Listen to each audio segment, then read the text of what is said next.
বন্ধুরা, গরম পড়েছে, তাই টক ডাল ছাড়া বাঙালির চলবে না।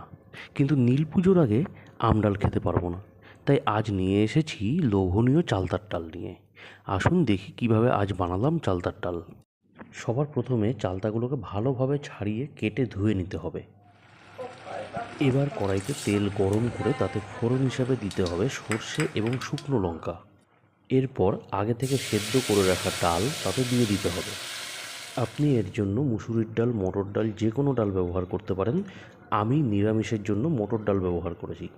এরপর সামান্য হলুদ গুঁড়ো, স্বাদ মতো লবণ, প্রয়োজন অনুযায়ী কাঁচা লঙ্কা দিয়ে দিতে হবে। এরপর কেটে ধুয়ে রাখা চালতাগুলি দিয়ে দিতে হবে। এবার এতে দিয়ে দিন কুড়িয়ে রাখা আদা। এবার ঢাকা দিয়ে চালতা সেদ্ধ হতে দিতে হবে 15 থেকে 20 মিনিটের জন্য।